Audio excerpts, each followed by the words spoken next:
पितामही विद्यापीठ के सभी सुज्ञ जिज्ञासु श्रोताजनों को सादर सप्रेम नमस्कार। कुटुंब शिक्षा के बारे में हम 2 सत्रों से चिंतन कर रहे हैं। गत सत्र में हमने देखा था कि कुटुंब की जो रचना है उसका मूल सूत्र पश्चिम का अलग है, भारत का अलग है। आज भारत के कुटुंब तत्व पर पश्चिम की संकल्पना इम्पोज हो गई है, उसके ऊपर छा गई है। और हमारी स्थिति कैसी है? अंदर से हम भारतीय हैं और भारतीय संकल्पना के अनुसार कुटुंब बने ऐसा चाहते हैं, परंतु यह हमारी हृदय की चाह है। हमारी बुद्धि, हमारी आज की परिस्थिति, हमारी आज की शिक्षा, हमारा आज का कानून, ये सब जो अभारतीय खाका है, अभारतीय रचना है, उसी का बना है।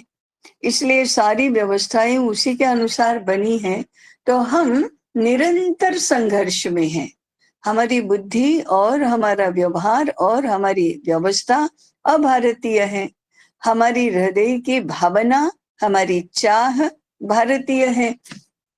इस भारतीय और अभारतीय के संघर्ष में हम रोज रोज जी रहे हैं।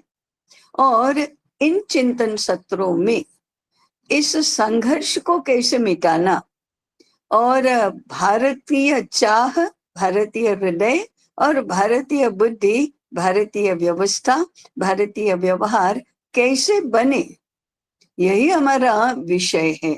ऐसा जब होगा तब भारत स्वस्थ जीवन जी पाएगा। तो ये हमारा लक्ष्य है।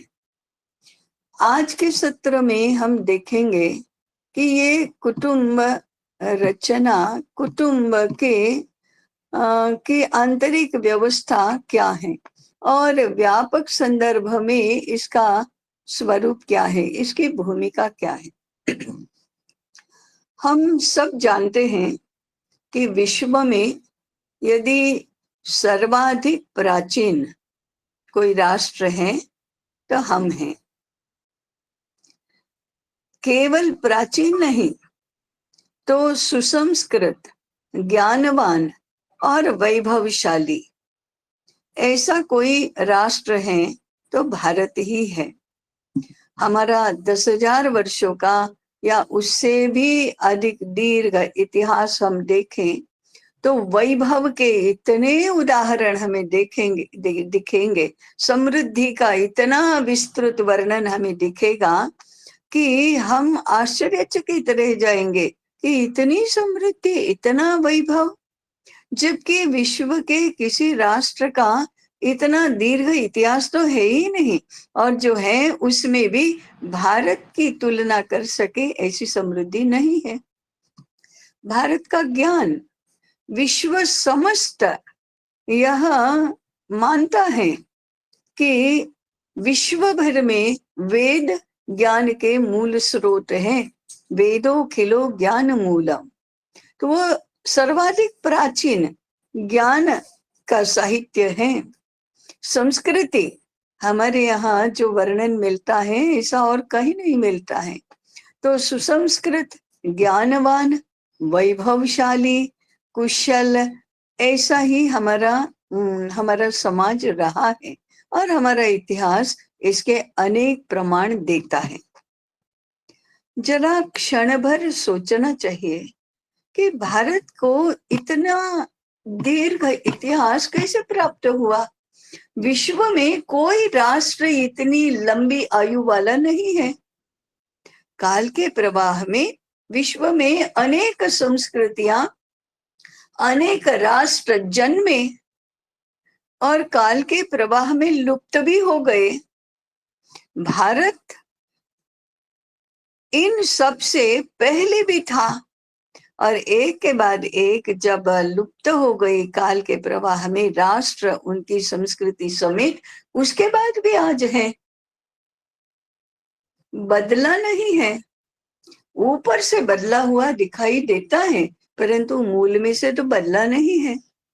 विश्व में केवल एक देश ऐसा है जो भारत जैसे प्राचीनता का दावा तो कर सकता है, और वह है चीन। परंतु 100-150 वर्ष पूर्व विश्व में कम्युनिज्म का उदय हुआ तो भगवान गौतम बुद्ध का, ताओ, कन्फ्यूशियस आदि महात्माओं का जो चीन देश था वो कम्युनिस्ट चीन बन गया। आज विश्व के पटल से कम्युनिज्म भी अस्त हो रहा है, परंतु कम्युनिस्ट चीन कम्युनिस्ट भी है, धीरे धीरे वो कम्युनिस्ट भी नहीं रहा, परंतु पुनः गौतम बुद्ध का चीन नहीं हुआ, वह अमेरिकन चीन हो गया। अर्थात पाश्चात्य जीवन व्यवस्था उसके ऊपर छा गई। भारत ऐसा नहीं है, वो प्राचीन भी है और आज भी वह न तो कम्युनिस्ट बना है, न अब्राहमिक विचारधारा वाला बना है। जिस श्रद्धा से वेद काल में गायत्री मंत्र का उच्चारण हम करते थे, उतनी ही श्रद्धा से आज भी करते हैं। जिस श्रद्धा से हम रामायण और महाभारत जैसे ग्रंथों की ओर उस समय देखते थे, उसी श्रद्धा से आज भी देखते हैं। हमारे आदर्श नहीं बदले हैं, हमारी जीवन दृष्टि नहीं बदली है, हम वही के वही हैं। ठीक है, कभी इधर उधर ऊपर नीचे हो गया, कभी पाश्चात्य प्रभाव छा गया, कभी आंतरिक ही दुर्वस्था हो गई, कभी संघर्ष हो गए, कभी परकीयों के आक्रमण भी हो गए तो क्षत विक्षत हो गए, अनेक आघात सहकर कुछ दुर्बल भी हो गए, कुछ प्राण शक्ति हमारी क्षीण भी हो गई, परंतु पुनः प्राणवान हो गए, पुनः हम आक्रमणों को परास्त करके सफल प्रतिरोध करके पुनः हम वैसे हो गए जैसे वेद काल में थे। इसको कहते हैं चिरंजीविता। तो भारत, हम भारतीय चिरंजीव हैं। इसका कारण क्या है? हमें आज की हमारी स्थिति, आज का हमारा लक्ष्य विषय कुटुंब, उस पर आने से पूर्व थोड़ा अतीत में देखना होगा। इसका कारण क्या है कि आज भी वही श्रद्धा है, आज भी वही आदर्श है, आज भी वही दृष्टि है, आज भी वही जीवन मूल्य है। भले ही ऊपर धूल चढ़ गई है, भले ही प्रदूषण अच्छा गया है, अंदर भी प्रदूषण आ गया है, भले ये सब हो तो भी हम मूल तो वही हैं। इसका कारण क्या है? इसका बहुत महत्वपूर्ण कारण है परंपरा। परंपरा क्या होती है? हम अंग्रेजी शब्दों के प्रभाव के कारण से हमारे मूल्यवान शब्दों को जरा कम मूल्यवान या ऐसे हेय दृष्टि से देखे जाने वाले इसे बना देते हैं। जैसे हम कहते हैं मॉडर्न और ट्रेडिशनल। मॉडर्न माने आधुनिक, ट्रेडिशनल माने पारंपरिक। ट्रेडिशन, परंपरा को हम ट्रेडिशन कहते हैं। मॉडर्न, आधुनिक, ये शब्द तो हमें बहुत आकर्षक लगता है। वी मस्ट बी मॉडर्न, ये तो सब कहेंगे। अगर उसका भारतीय शब्द बोले आधुनिक, तो वह भी बहुत अच्छा शब्द है और सबको आधुनिक बनना ही चाहिए। परंतु उसका विरुद्धार्थी शब्द ट्रेडिशनल नहीं है, पारंपरिक नहीं है। यहाँ हम कहते हैं no no, what is not modern is traditional. ऐसा नहीं है। परंपरा ये क्या चीज है? गायत्री मंत्र का उदाहरण लेकर समझें। ऋषि विश्वामित्र ने गायत्री मंत्र का दर्शन किया, ने उनके हृदय में से यह प्रकट हुआ, उनकी वाणी में प्रकट हुआ। वो हमारे तक कैसे आया? हम कैसे बोलते हैं? विश्वामित्र ने अपने शिष्यों को दिया, सिखाया। उन्होंने अपने शिष्यों को सिखाया, उन्होंने अपने शिष्यों को सिखाया, ऐसे गुरु शिष्य परंपरा बनी। यज्ञ करने वाले और करवाने वाले की परंपरा बनी। तो सीखने सिखाने की परंपरा से वह गायत्री मंत्र का ज्ञान एक पीढ़ी से दूसरी पीढ़ी को पहुंचा, दूसरी पीढ़ी से तीसरी पीढ़ी को पहुंचा, और ऐसे पीढ़ी दर पीढ़ी हस्तांतरित होते होते वह हमारी पीढ़ी तक पहुंचा। हमें कैसे आता है? हमको किसी ने सिखाया इसलिए। उनको कैसे आता था? उनको किसी ने सिखाया इसलिए। इस प्रकार से सिखाने वाले और सीखने वाले की जो पीढ़ी दर पीढ़ी जो परंपरा बनती है, उसी से प्राचीन समय का ज्ञान अर्वाचीन समय तक पहुंचता है। इसको परंपरा कहते हैं, इसे ज्ञान परंपरा कहते हैं। और ज्ञान परंपरा का केंद्र हमने गुरुकुल को माना है, वो विद्या केंद्र है। उसी प्रकार से हमारी खान पान की पद्धति, हमारी भाषा, हमारी पहनने ओढ़ने की पद्धति, हमारी जीवन जीने की पद्धति, हमारा कुल, हमारा गोत्र, हमारे देवी देवता, हमारे आचार, हमारी कुल रीति, ये भी सब परंपरा से हमको प्राप्त होता है। हमारे जो पूर्वज रहे, हमारे जो मूल पुरुष रहे, उन मूल पुरुषों ने अपने घर में, अपने कुटुंब में अनेक ऋषि मुनियों के मार्गदर्शन से, निर्देश से जो रीति अपनाई, जो पद्धति अपनाई, जिन कुलाचारों को अपनाया, जिस भाषा को अपनाया, जिस खान पान और वस्त्र परिधान अलंकारों की पद्धति अपनाई, वह एक पीढ़ी से दूसरी पीढ़ी को पहुंची। यह पिता पुत्र परंपरा है। पुत्र का कुल कौन सा है? जो पिता का है। पिता का कौन सा है? जो पितामह का है। पितामह का कौन सा है? जो उसके पिता का है। इस प्रकार से पिता पुत्र परंपरा से कुल रीति, इसको वंश परंपरा भी कहते हैं। तो सारे संस्कार कुल परंपरा से, वंश परंपरा से, पिता पुत्र परंपरा से प्राचीन काल से अर्वाचीन काल तक पहुंचते हैं। ये हस्तांतरण की जो प्रक्रिया है वह परंपरा है, और उस परंपरा के कारण से हम आज भी जीवित हैं। उस परंपरा के कारण से जो प्राचीन समय में थे वही अर्वाचीन समय में भी हम हैं। इतना परंपरा का महत्व है।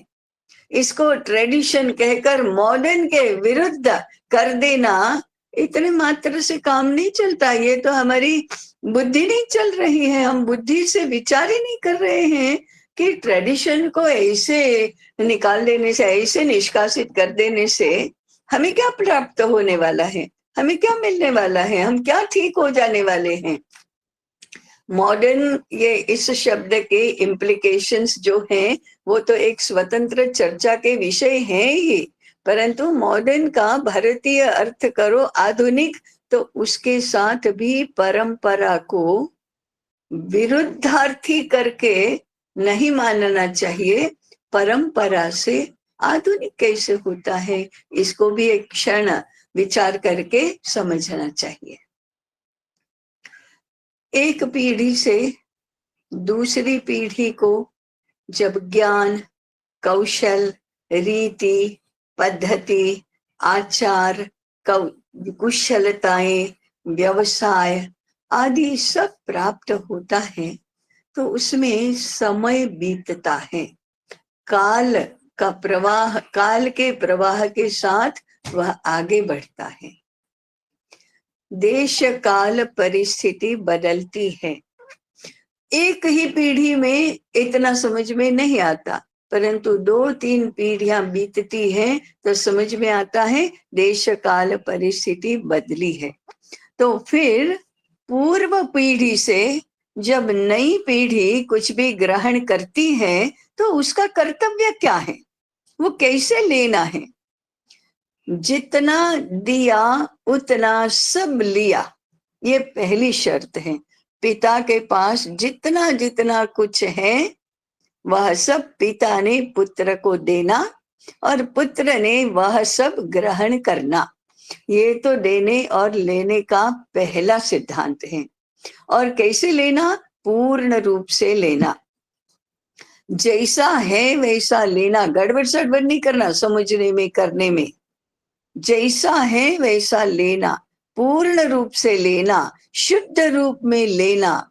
पिता का जितना जितना जो भी खजाना है, जो भी संपत्ति है, मैं केवल भौतिक रूप में संपत्ति नहीं कह रही हूँ, ज्ञान संपत्ति, समझदारी की संपत्ति, आचार शुद्धि की संपत्ति, कुलाचार की संपत्ति, रीति नीति की संपत्ति, दृष्टि, जीवन दृष्टि की संपत्ति, व्यवहार कुशलता की संपत्ति, जितना जितना भी पिता के पास है। जब मैं पिता कहती हूँ तो माता उसमें समाहित है। आप माता से नहीं मिलता क्या, ऐसा मत कहिए, क्योंकि पिता माता एक ही है। परंतु हमारी परंपरा, कुटुंब परंपरा पिता पुत्र से चलती है, इसलिए हम कहते हैं कि पिता के पास जितना भी है उतना पूर्ण रूप से लेना, ये पुत्र का पिता के प्रति कर्तव्य है, कुल के प्रति कर्तव्य है। तो ये तो एक चरण हुआ। परंतु पुत्र क्या करता है फिर, देश काल परिस्थिति बदली तो उसमें यांत्रिकता न रखकर मूल तत्व वही रखकर जो परिवर्तन करना चाहिए वह करना, अपनी ओर से उसमें कुछ जोड़ना, जो काल बाह्य हो गया है उसको छोड़ना, देश काल परिस्थिति के अनुसार जो प्राप्त हुआ है उसमें बदल करना, परिष्कृत करना, परिवर्तन करना, उसको युगानुकूल बनाना, ये सब पुत्र का कर्तव्य है। परंतु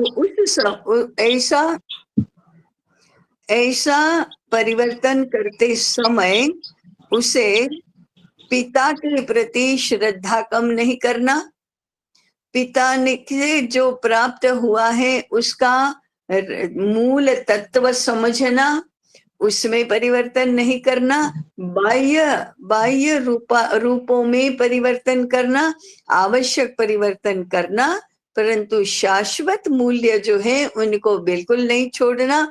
इतना बुद्धिमानी पूर्वक पिता से सब कुछ लेना और फिर बुद्धिमानी पूर्वक, श्रद्धा पूर्वक युगानुकूल परिवर्तन करना। ज्ञान की भाषा में कहेंगे ये रिसर्च है, परंतु व्यवहार की परिभाषा में कहेंगे इसको युगानुकूल बनाना है, व्यवहार्य बनाना है, रेलेवेंट बनाना है, ये पुत्र का कर्तव्य है।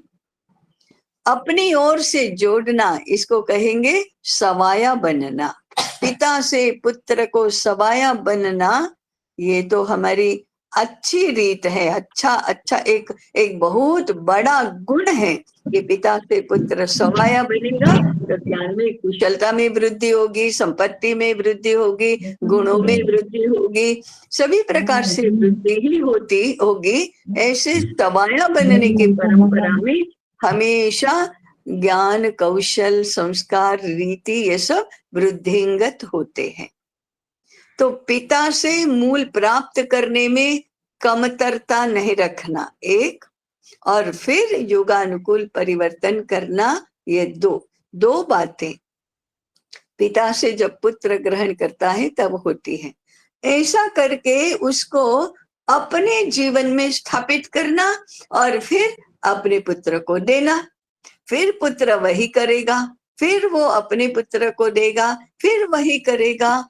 इस प्रकार से प्राचीन ज्ञान आधुनिक बनता जाता है, प्राचीन ज्ञान अर्वाचीन बनता जाता है। मॉडर्न, आधुनिक, अर्वाचीन और प्राचीन ये एक दूसरे के विरोधी शब्द नहीं है, विरोधी संकल्पनाएं नहीं है। उस काल में आज जो प्राचीन है वो उस काल में अर्वाचीन ही था, और आज आज जिसको हम प्राचीन कहते हैं वो आज अर्वाचीन बन गया है। इसको अर्वाचीन बनाना, तो जो काल का प्रवाह है, वंश परंपरा, वंश परंपरा जो है, जो कुल की परंपरा है, माने पीढ़ियां पीढ़ियां हैं, अनेक पीढ़ियां हैं, 100 पीढ़ियां हैं, 150 पीढ़ियां हैं, 200 पीढ़ियां हैं, 1000 पीढ़ियां हैं, उसके एक छोर पर प्राचीन है और दूसरे आज के छोर पर अर्वाचीन अथवा आधुनिक है।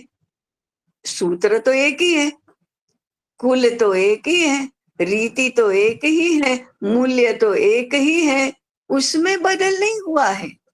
परंतु बात ठीक है, वेद काल में हमारे पूर्वज जिस प्रकार से कपड़ा पहनते थे उस प्रकार से आज हम नहीं पहनेंगे, आज हम आज की तरह पहनेंगे।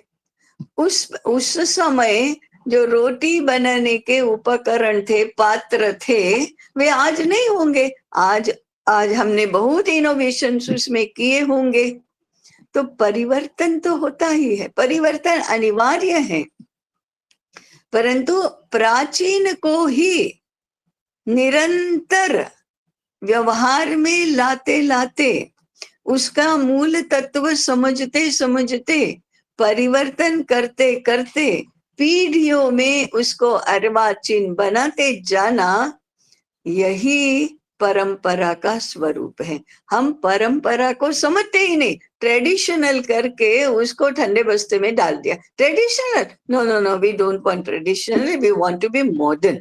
हमको तो मॉडर्न बनना है, हमको आधुनिक बनना है, हमको पारंपरिक नहीं चाहिए। फिर पारंपरिक हमारे यहाँ म्यूजियम की वस्तु बन जाती है, पारंपरिक हमारे यहाँ रंगमंच कार्यक्रम की वस्तु बन जाती है, अपनाने लायक वस्तु नहीं बनती। जब हम अपनाने लायक वस्तु नहीं रखते उसको और रंगमंच का ही ऑब्जेक्ट बनाते हैं, तो इसका अर्थ है ना तो हम परंपरा को समझे हैं, ना आधुनिकता को समझे हैं। तो पहली बात है, ये परंपरा भारत की संस्कृति का और भारत की चिरंजीविता का मूल रहस्य है। हमने परंपरा को माना है। भारत परंपराओं का देश है।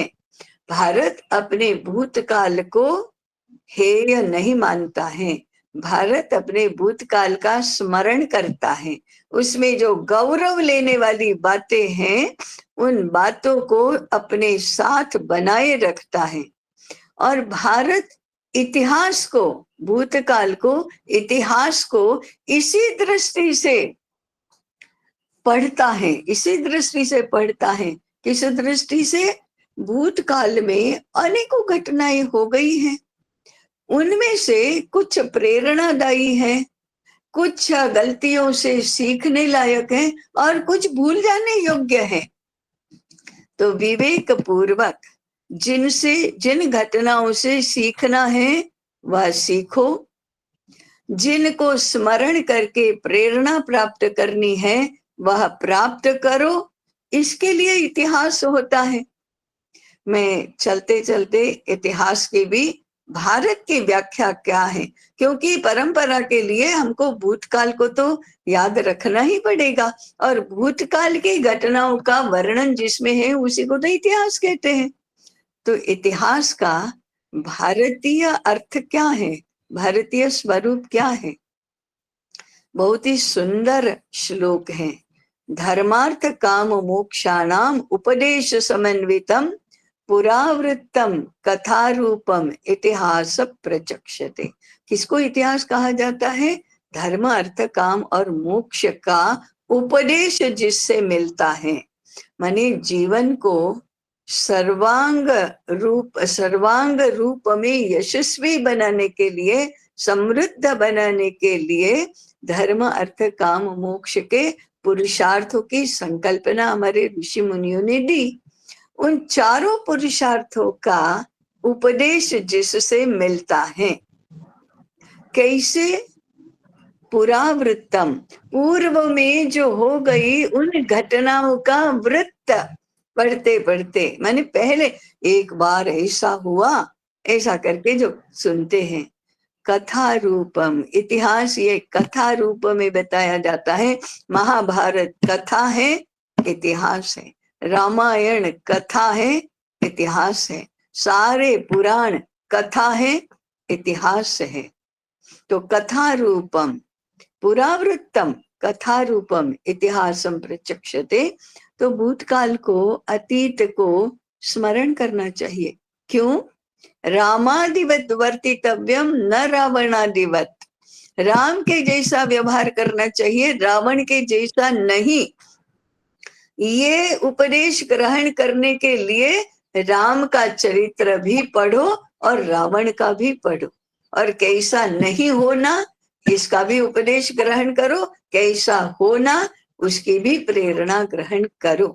तो ये परंपरा के मूल तत्व है, और भारत परंपराओं का देश है।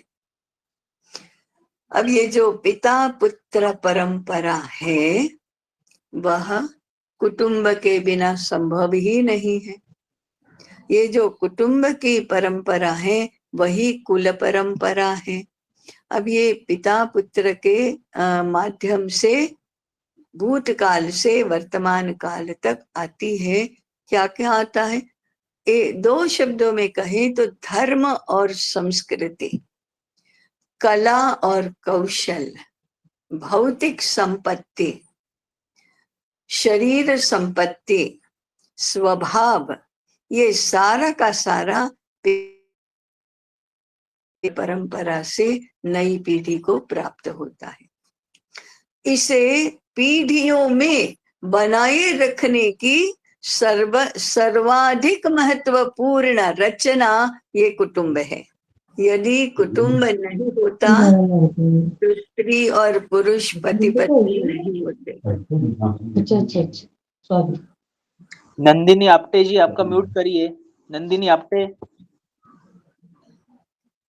जी। हाँ, यदि विवाह संस्कार नहीं होता तो स्त्री और पुरुष पति पत्नी नहीं बनते। पति पत्नी नहीं बनते तो कुटुंब नहीं बनता, और कुटुंब नहीं बनता तो फिर पिता और पुत्र ये परंपरा भी नहीं बनती। इसलिए ये सारा कालक्रम में धर्म और संस्कृति की रक्षा के लिए, भौतिक संपत्ति और आध्यात्मिक संपत्ति की रक्षा के लिए, वृद्धि के लिए जो रचना आवश्यक है वह है कुटुंब रचना। इसलिए कुटुंब रचना का इतना महत्व है। कुटुंब रचना ने, कुटुंब संस्था ने भारत को चिरंजीव बनाया है। कुटुंब संस्था ने भारत की सर्व प्रकार की समृद्धि का रक्षण किया है, पोषण किया है, संवर्धन किया है और उसको बनाए रखा है, प्राचीन को अर्वाचीन बनाया है।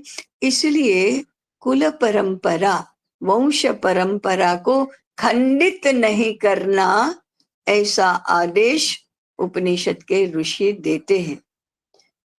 और संतति को जन्म नहीं देना, इसको अपराध माना है। संतति को जन्म नहीं देना इसका अर्थ है पिता के ऋण से हम मुक्त नहीं हुए।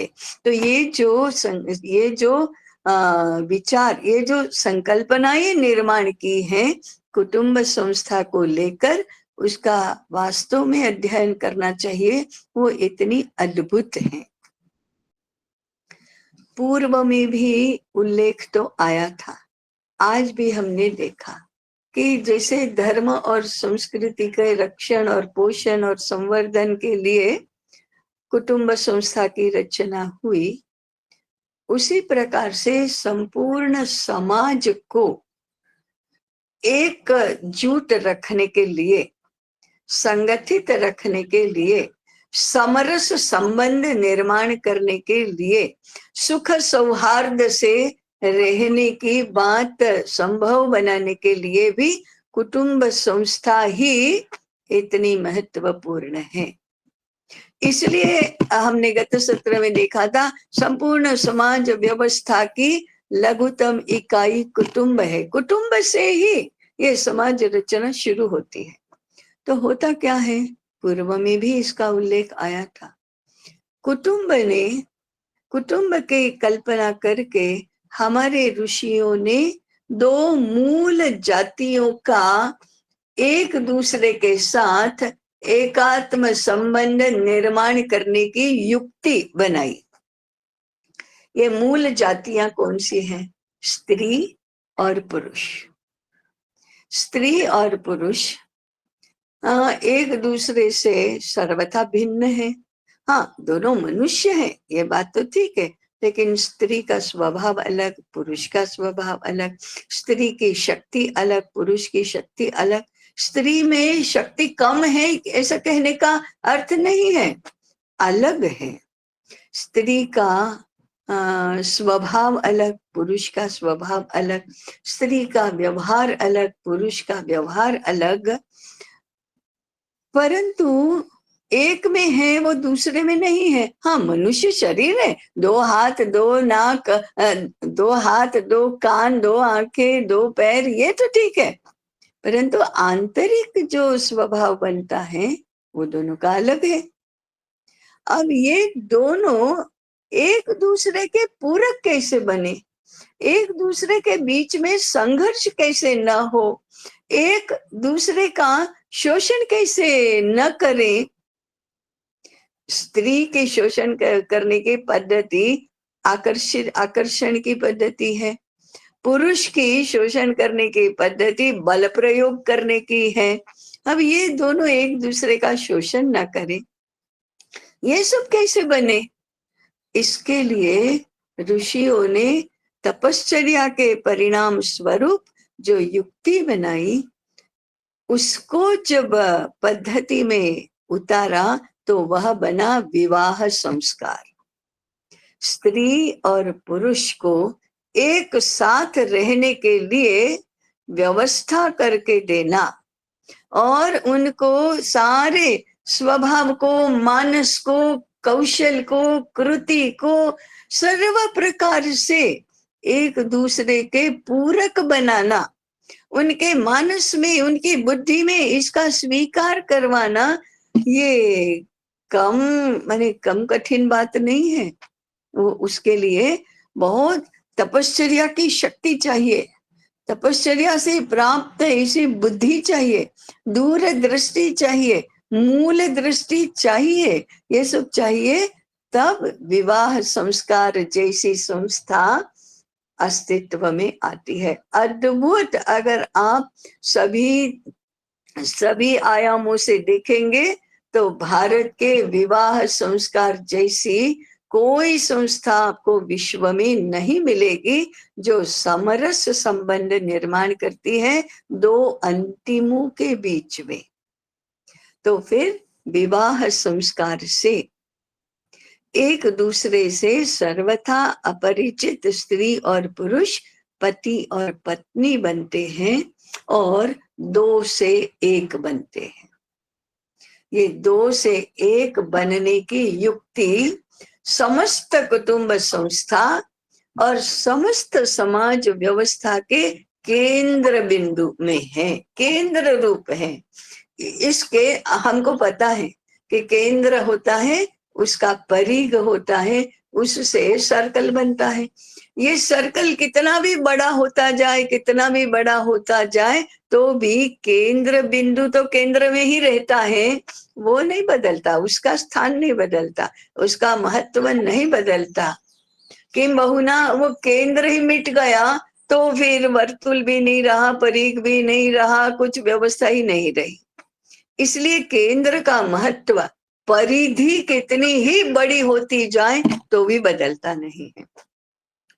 यह केंद्र बिंदु जो है संपूर्ण कुटुंब व्यवस्था का, वो पति पत्नी बने स्त्री पुरुष है। ऐसा करके हमारे ऋषियों ने स्त्री और पुरुष के संबंध की समुचित व्यवस्था कर दी। अब स्त्री को पुरुष से और पुरुष को स्त्री से कोई भय नहीं है, सावध रहने की कोई आवश्यकता ही नहीं है। ये दो नहीं रहे, दो एक बने। और इसलिए भारत की भाषाओं में पति पत्नी के लिए दंपति शब्द का प्रयोग किया जाता है, जो एक वचन में है। और ये जो दो से एक बनने का जो विचार है, जो संस्कार है, वो अनेक अनेक अनेक प्रकार से हमारे साहित्य के माध्यम से, हमारे गीतों के माध्यम से, माता की पुत्री को सीख के माध्यम से, पिता की पुत्र को सीख के माध्यम से, दोनों का एक दूसरे के प्रति जो व्यवहार है उसके माध्यम से बार बार बार बार समझाई जाती है। अब तुम दो नहीं, अब तुम एक हो। अब हम दो नहीं, अब हम एक हैं। और वो इतना इतना इतना एक होता है कि छोटे बच्चों को भी समझ में आ जाता है कि हमारे माँ पिताजी दो एक दूसरे से अलग नहीं है, दोनों एक ही है। इसलिए माता के पास जिद की और माता ने ना कहा तो पिता हाँ नहीं कहेंगे, और पिता ने ना कहा है तो माता हाँ नहीं कहेंगे। वो दोनों तो एक दूसरे से मिले हुए हैं, दोनों एक ही है, ऐसा सबको समझ में आता है। इसको कहते हैं एकात्मता। तो एकात्म संबंध स्त्री और पुरुष के और पति और पत्नी के, ये कुटुंब व्यवस्था का केंद्र है। और फिर धीरे धीरे इसका विस्तार होता जाता है, इसी से पीढ़ियां बनती है। हम विस्तार की स्थान के संदर्भ में अभी बात नहीं करेंगे, हम काल के प्रवाह में ही इसकी बात करेंगे। स्त्री और पुरुष जब एकात्म हुए तब संतति का जन्म हुआ, और अब ये एकात्मता का विस्तार माता पिता और संतानों में हुआ। तो ये दूसरी अद्भुत संकल्पना भारतीय कुटुंब व्यवस्था में है कि जैसे माता पति पत्नी एक है, वैसे माता पिता और संतान भी एक है, एकात्म है, और एक ही रेखा को आगे ले जाने वाले हैं, एक ही तत्व को आगे ले जाने वाले हैं। पुत्र या पुत्री माता पिता का एक्सटेंशन है, काल के स्वरूप में एक्सटेंशन है, क्योंकि आयु के हिसाब से माता पिता तो 100 वर्ष के बाद नहीं रहने वाले हैं, परंतु पिता पुत्र के रूप में जीवित हैं। ऐसे पिता माता पिता का अगला जो सूत्र है, एक्सटेंशन है, वह पुत्र है। और फिर वह पुत्र और किसी कुल की स्त्री के साथ पति पत्नी का संबंध जोड़कर फिर एकात्म बनते हैं और फिर अपनी नई पीढ़ी को जन्म देते हैं। इसलिए माता पिता और संतानें एक दूसरे से अलग नहीं है, एक दूसरे से उस अर्थ में स्वतंत्र नहीं है जिस अर्थ में आज बोला जाता है। वे पिता का ही, इसलिए पुत्र का जन्म होता है तो पिता कहता है तू मेरे देह से जन्मा, तू मेरे हृदय से जन्मा, तू मेरा आत्मज है, आत्मा से ही जन्मा है, तेरे में मेरा ही देह है, मेरा ही रक्त है, मेरा ही मन है, मेरी ही भावनाएं हैं, मेरी ही रीति नीति है, मेरी ही आत्मा है। ऐसा पिता पुत्र का संबंध हमारे ऋषियों ने निर्माण किया, जिससे पीढ़ियां बनती है और जो कुटुंब व्यवस्था का काल क्रम में विस्तार है। और ऐसे जब पीढ़ियों की परंपरा बनती है तो संस्कृति चिरंतन बनती है, तब धर्म की रक्षा होती है और समाज चिरंजीव बनता है। ये जब परंपरा सुरक्षित रखी जाती है तो उस राष्ट्र को कभी दीनता, दारिद्र्य, अभाव और कौशल की कमी और संस्कारों की कमी, ऐसे संकटों का सामना नहीं करना पड़ता है। इसलिए उपदेश दिया जाता है। गुरुकुल में भी आचार्य कहते हैं समावर्तन के समय, आचार्याय प्रियम धनम आरुत्य प्रजातंतु मां व्यवच्छेत्सेहि। प्रजातंतु को अखंडित रखो, माने पिता से पुत्र को जन्म प्राप्त हुआ है तो पुत्र ने अपने पुत्र को जन्म देना ही चाहिए, क्योंकि हमें कुटुंब के माध्यम से धर्म और संस्कृति, समृद्धि और वैभव की रक्षा करनी है और समाज को चिरंजीव बनाना है। ये कुटुंब संस्था का रहस्य है। अब आज ये आधा अधूरा, खंडित विखंडित विशृंखल, ऐसा कुछ इधर से थोड़ा सा उधर से थोड़ा सा मालूम है, और जितना मालूम है उससे 10 गुना मालूम ही नहीं है, और उससे भी 10 गुना उल्टा मालूम है। ऐसी कुछ विचित्र परिस्थिति में हम जी रहे हैं। परंतु तो क्या हुआ, उन सारी विशृंखलता को हम दूर करेंगे, उन सारा जो गुत्थियां उलझ गई है उनको सुलझाएंगे, और जो क्लियर शुद्ध ऐसा है उसको प्राप्त करेंगे। इसी के लिए तो ये चिंतन सत्र है। We are destined for it. हम ऐसा थोड़े है कि हमको पता नहीं चलेगा, हमको समझ में नहीं आएगा, समझ में आएगा। तो इसके लिए आवश्यकता है चिंतन करने की, आवश्यकता है बैठने की। और मुझे अभी भी हम सबको अनुभव होता होगा कि जितना जितना मैंने अभी बोला, एक भी व्यक्ति श्रोताओं में ऐसा नहीं होगा कि जो कहे हाँ बात तो ठीक है, ऐसा ही तो होता आया है। इसका अर्थ है कि हमें पता है इन सारी बातों का। जिसका पता है उसी का स्मरण हम कर रहे हैं, क्योंकि मामले सारे उलझे हुए हैं, उनको हमें सुलझाना है। और हम सुलझ गए तो बाकी सारे लोगों को भी सुलझाकर संकटों से मुक्त करने में हमारा योगदान हम दे सकेंगे। समय हो गया है, इसलिए मैं यहीं पर रुकती हूँ। सत्र आगे समीर भाई को सौंपती हूँ। नमस्कार।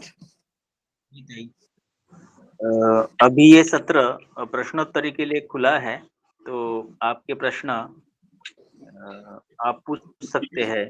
कुछ जिज्ञासा है तो बता सकते हैं। केवल प्रश्न ही नहीं, अपना अभिप्राय या अपने सुझाव भी आप दे सकते हैं।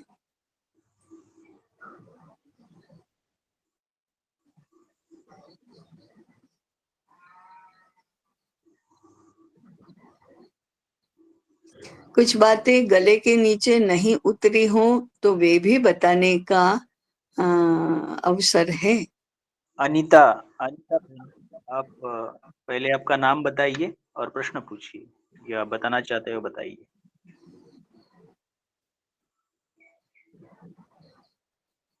अनीता जी। अंजुला जी। हाँ अंजुला जी नमस्ते, मैं अंजुला बैंगलोर से बोल रही हूँ। जी नमस्कार। ताई जी, मेरा एक प्रश्न था कि क्योंकि ये परंपरा पिता से पुत्र को हस्तांतरित होती है, तो जिनके अगर पुत्र नहीं है, जिनकी खाली पुत्रियां हैं, तो ये क्या परंपरा उन्हें दूसरे कुल की परंपरा निभानी होगी, लेकिन अपने यहाँ से सीख के कुछ, तो हाँ। लेकिन हमारे कुल की परंपरा खत्म हो जाएगी। हाँ, हमारा वंश आगे नहीं चलेगा, इसलिए वो नहीं चलेगी आगे। पुत्री अपने घर जाकर हमारे यहाँ से जो भी लेकर जाएगी उसको आगे बढ़ाएगी, लेकिन वो तो अपने घर के लोगों के साथ समरस होकर फिर उसको आगे बढ़ाएगी। लेकिन वंश परंपरा नहीं रही तो हमारी परंपरा वहां रुक गई। परंतु हमारी पूर्व की एक पीढ़ी में, पूर्व की 2 पीढ़ियों में, और हमारे चाचा आदि तो होंगे ना, उनके माध्यम से हमारे पूर्वजों की परंपरा आगे बढ़ेगी, हमारे माध्यम से नहीं बढ़ेगी। जी।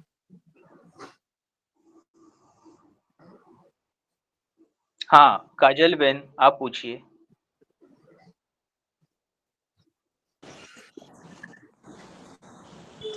जी ताई नमस्ते, मैं अहमदाबाद से काजल बोल रही हूँ। अभी जो आपने बताया न कि जो भी पिता के पास है तो फिर उसको बढ़ाना चाहिए पुत्र को, तो फिर जो भी पुत्र रहता है वो बहुत सारा पुरुषार्थ भी तो वो सब करते हैं, लेकिन उसकी जो जन्म कुंडली है तो कभी वो भी उस पर भावी रहती है, तो क्या ये सही है? हाँ, कुछ भी करते हैं तो कुछ होता ही नहीं है, हाँ, तो इससे जी। देखो, वंश परंपरा से संस्कार प्राप्त होते हैं। जो भी प्राप्त होता है वो सारा संस्कारों के रूप में प्राप्त होता है, और उसके बाद प्रत्यक्ष सीखने से भी प्राप्त होता है। तो ये जो अनुवंश के संस्कार कहते हैं, परंतु हर पीढ़ी में जो व्यक्ति जन्म लेता है वो अपने साथ पूर्व जन्म के भी संस्कार लेकर आता है। उन संस्कारों का भी बहुत प्रभाव होता है। उतनी मात्रा में पुत्र पिता से अलग होता है, अपने सगे भाई से भी अलग होता है। वो उसकी इंडिविजुअलिटी होती है कि उसका जो पूर्व जन्म होगा उसके अनुसार भी उसके संस्कार होंगे, परंतु दोनों का मेल बिठाना यही कुटुंब में होने वाली शिक्षा है कि पिता ने भी जानना चाहिए कि मेरे एक पुत्र का कर्तृत्व और स्वभाव ऐसा है, दूसरे पुत्र का ऐसा है, तो वो मैंने तो दोनों को समान संस्कार और समान शिक्षा दी है, फिर दोनों अलग क्यों है? तो हाँ, पूर्व जन्म के संस्कारों के कारण से अलग है, तो पिता ने इसका स्वीकार करना, दोनों भाइयों ने इसका स्वीकार करना, ये तो बनेगा ही। इसलिए पीढ़ी दर पीढ़ी कुछ बातें समान होंगी, कुछ बातें अलग होंगी। वही तो इसका मजा है। वो रेप्लिका नहीं होता है, वो सांचे में ढाला हुआ नहीं होता है, तभी तो सवाया भी बनता है, तभी तो अलग भी बनता है। अलगता में भी मजा है, विविधता है, नूतनता है, इसलिए इससे चिंता करने की आवश्यकता नहीं। इसमें तो आनंद मनने की ही संभावना अधिक है। अभी तक प्रश्न नहीं पूछे हैं, इनसे भी अपेक्षा है प्रश्न की, तो इस पर आपके भी प्रश्न होने चाहिए। हाँ, भोसले जी आप पूछिए।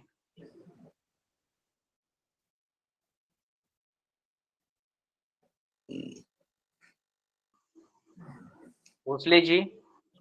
हाँ जी, गलती से हो गया, मेरा नहीं प्रश्न कुछ। सावदेकर जी। जी प्रणाम ताई जी, प्रणाम। नमस्कार। ज्ञात जानकारी को भी प्रस्तुति से कैसे अलग तरीके से प्रतिबिंबित किया जा सकता है, इसका बहुत ही अच्छा अनुभव आपके चिंतन सत्र सुनने के बाद आता है।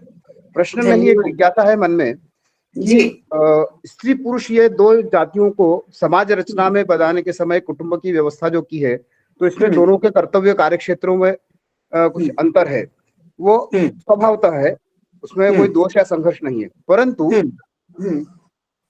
स्त्रियों के विदुषी होने पर और कुटुंब व्यवस्था में होने पर की जो प्रतिमाएं हैं उनमें फर्क की वजह से या स्पष्टता न होने की वजह से करणीय बातों में, अनुकरणीय बातों में थोड़ा सा स्पष्टता की आवश्यकता महसूस होती है। आप जब उचित समझे जरूर बताएं। स्त्रियों का विदुषी होना ये तो कोई अनहोनी बात नहीं है, नहीं होना चाहिए ऐसा तो है नहीं। पुरुषों को विद्वान होना चाहिए, स्त्रियों को विदुषी होना चाहिए। दोनों को ही तत्व ज्ञान समझना चाहिए, दोनों को ही शास्त्रों का ज्ञान होना चाहिए, दोनों को ही व्यवहार का ज्ञान होना चाहिए। और सादे सादे व्यवहार, आहार शास्त्र का ज्ञान दोनों को होना चाहिए, आरोग्य शास्त्र का ज्ञान दोनों को होना चाहिए, अर्थार्जन दोनों को आना चाहिए। ये अर्थार्जन वाला मामला जो है वो ही जरा पेचीदा है, उसको हम स्वतंत्र सत्र में विचार के लिए लेंगे। परंतु विदुषी होना तो कोई अवरोध नहीं है या अपराध भी नहीं है या असंभव भी नहीं है। जी, मेरी जी, समझ में इतना आता है। हाँ, मैं थोड़ा सा मेरे प्रश्न को शायद थोड़ा या जिज्ञासा को थोड़ा और स्पष्ट करता हूँ। अवरोध जी, या विरोध मन में नहीं है, इन हाँ, दोनों की आकृतियां मन में स्पष्ट नहीं होने से करणीय अकरणीय कार्यों में जो या अनुकरणीय बातों में जो फर्क आता है वो स्पष्ट होने से ज्यादा अच्छा ये आ सकेगा, व्यवहार में आ सकेगा। हाँ, सही बात है। आज मामले उलझा दिए हैं हमने, आज सारी गुत्थियां उलझ गई हैं और कई कई भ्रांत धारणाएं विकसित हो गई हैं।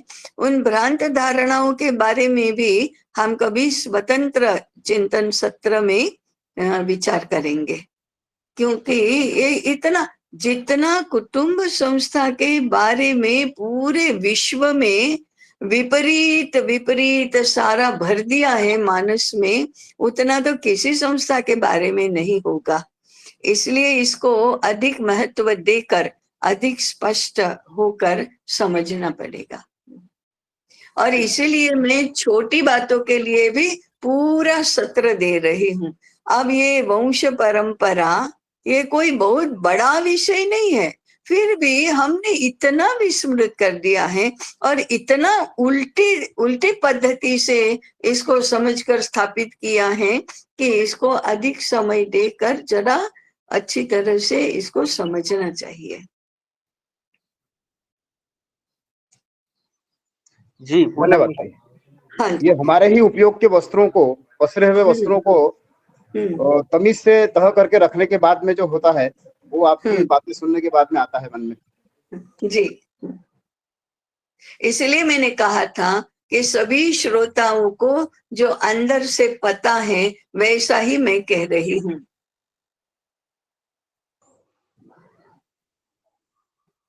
जी पूनम जी, पूनम मिश्रा जी। नमस्कार ताई, मैं पूनम मिश्रा बोल रही हूँ नागपुर से। जी, आपने जैसे बताया कि पति और पत्नी ये एक होते हैं, एक का कहना, एक ने यदि ना कहा तो दूसरा भी ना कहता है, एक ने हाँ कहा तो दूसरा भी हाँ कहता है, ठीक है। किंतु आप मुझे जिद के ऊपर में कुछ बताइए, जो वर्तमान परिस्थिति चल रही है जिद को लेकर, बच्चे जो जिद करते उसको लेकर कुछ बताइए। देखो वो देखो, जिज्ञासा है मेरे मन में। हाँ, जी हाँ, जी हाँ। वर्तमान स्थिति जो है ना वो तो उलझी हुई ही है। हमारे गुजराती में कहते हैं खाधानी ये खबर पड़ती रहती, वो क्या खा रहे हैं थाली में उसका भी पता नहीं चलता है उनको। इतनी उलझी हुई स्थिति में ये मामले सारे उलझ जाते हैं। कैसा है देखो, गत सत्र में भी ये इस विषय को मैंने बहुत विस्तार से बताया था कि पश्चिम की जो समाज दृष्टि है वह व्यक्ति केंद्री है और भारत की है वह कुटुंब केंद्री है। अब व्यक्ति केंद्री है, स्त्री अपने आप को स्वतंत्र व्यक्ति मानती है, पुरुष अपने आप को स्वतंत्र व्यक्ति मानता है, तो एक के विरुद्ध दूसरा ऐसा खड़ा हो जाता है। क्यों, मेरा कोई मत नहीं है, मेरी कोई रुचि नहीं है, दोनों ही कहते हैं ऐसे। कुटुंब केंद्री जब होता है तब इसको पहले सुलझाया जाता है कि हम एक कैसे होंगे, तो उसकी भी एक व्यवस्थित शिक्षा दी जाती है, वैसा मानस बनाया जाता है। दोनों के हृदय में उसकी स्वीकार्यता बिठाई जाती है। तो ये तो कुटुंब शिक्षा का विषय तो है ही। अरे भाई, आप व्यक्तिवादी विचार छोड़ो और एकात्म संबंध की बात करो। तो एकात्म संबंध कैसे बनता है, वो तो हमारे अभ्यास का विषय है, शिक्षा का विषय है। वो जब करते जाएंगे तो वैसे वैसे हमारी ये समस्याएं सुलझती जाएंगी। जी, धन्यवाद ताई। जी जी।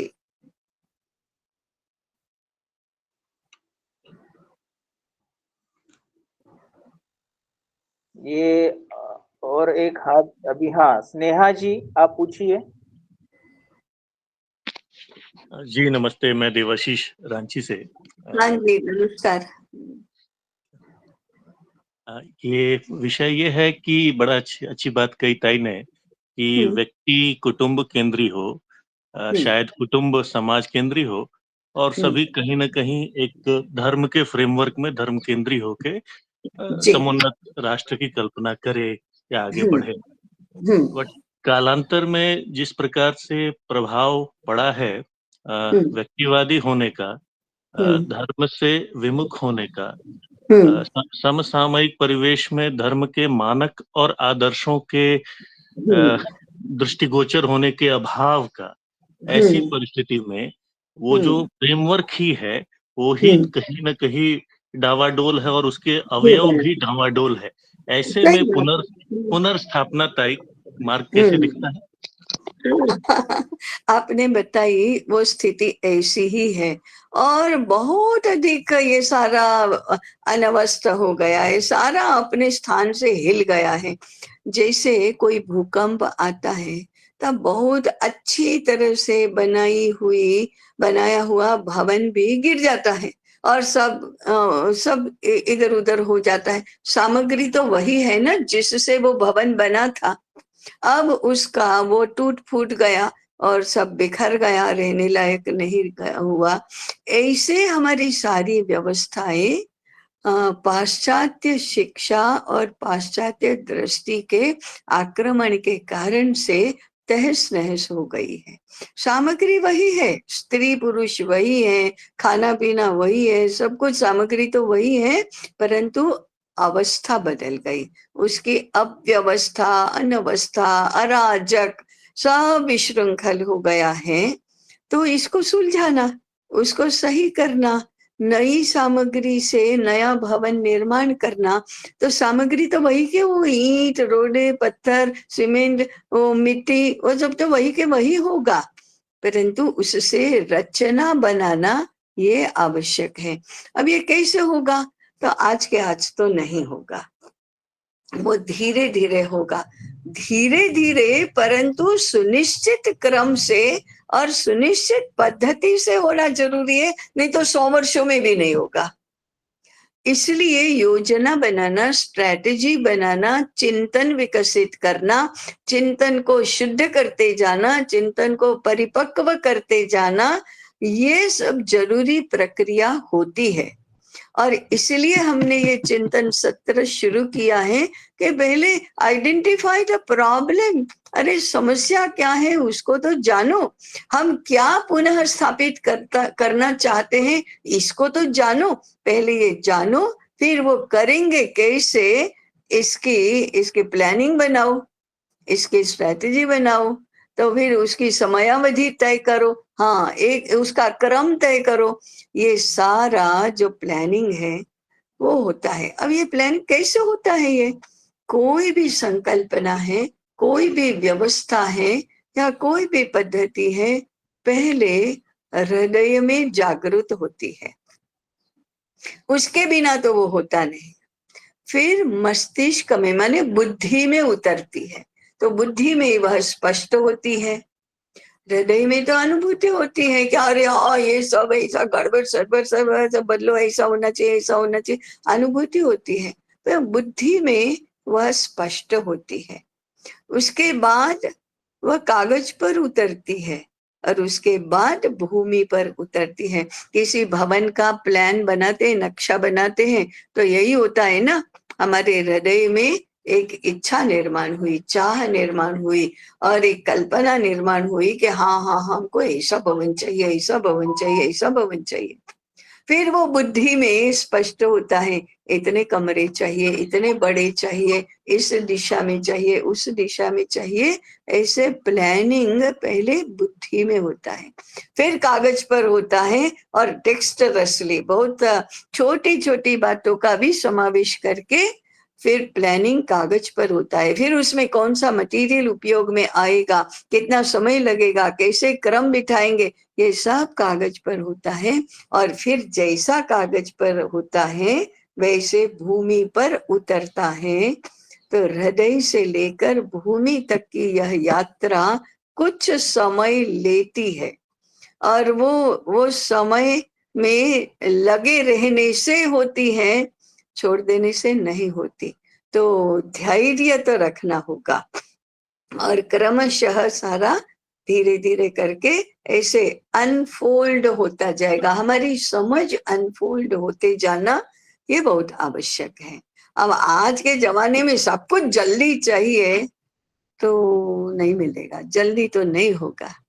हाँ, हमारी बुद्धि में इतनी चमत्कृति है कि एक क्षण में सोचा और समझ लिया तो कुछ भी हो सकता है।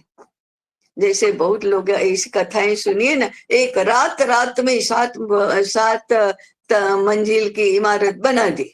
ऐसी तो शक्ति अभी हम सामान्य मनुष्यों में काल जो जिस गति से जाना चाहिए उसी गति से जाया जा सकता है। जी देवाशीष जी, लगे रहो। जी नमस्ते। जी, गौरी मल्होत्रा का प्रश्न है, लेकिन अभी समय की भी मर्यादा है, तो गौरी जी आप इसको गट पर डाल दीजिए प्रश्न को, तो अगले सत्र में आपको इसका उत्तर मिलेगा।